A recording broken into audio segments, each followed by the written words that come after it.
Құрметті достар, қайырлы таң. Бүгін мінеки тауға серуендеуге шығып бара жатырмыз. Анау Алма-Арасан деген көшелерге барып ыстық суға түсуге. Ассалаумағалейкум. Өзімнің әріптесімен Азаматпен. Міне құрметті достар, Алма-Арасанға келіп қалдық. Міне құрметті достар, мына жерде солға жол болады, ол Аюсайға болады. Біздің жол Алма-Арасанға бару үшін тура кетеміз. Құрметті достар, мінеки автокөліктеріңізді қоятын парковка мына жерде. Алма-Арасанның Есенкелі бастауына ары кіріп қойсаңыз. Таң атпай мінеки машина деген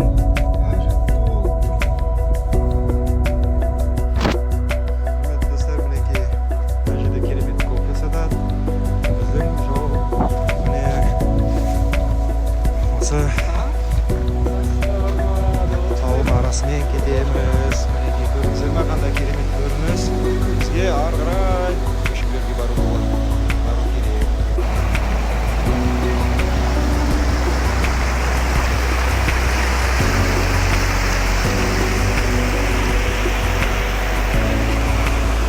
Мінеки достар, осындай көпірлер алдыңызда болады, бірнешеуі. Көріп тұрғандай әр жағында да бар, астымызда да бар. Мінеки өтіп кеттік.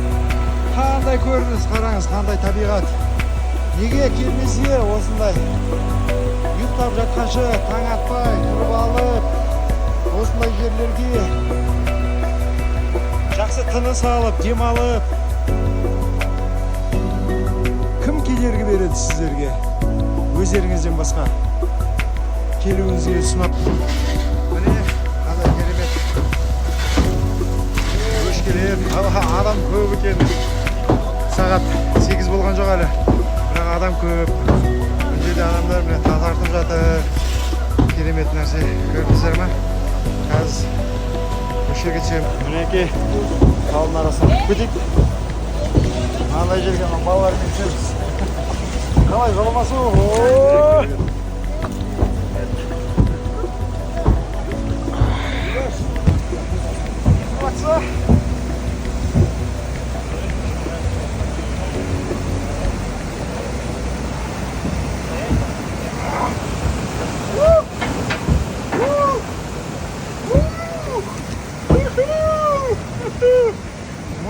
Күніге бір 2 стақан көп ішкен, ол наоборот организм өте пайдалы. Өйткені печеньға, почкаге, мочегонды ғой, тазалайды. Одан кейін қан айналымына жақсы, қан сұйылтады, холестерин кетіреді. Ал азаннан кешке шейін кофеде іше беру, ол да зиян. Қазір көп жесең нан да зиян болып қалды ғой. Сондай. Сразу қатарынан екеуін ішу керек па? Жоқ, біреуін ішесің. Азанда мысалы тамақ іштің, завтрактан кейін бір жарты сағаттан кейін, сағаттан кейін біреуін ішсең, түстен кейін, обедтен кейін тағы біреуін ішсең, жетіп жатыр. Ай, рахмет. Приезжайте на Алма-Арасан, да? Алма-Арасанда керемет.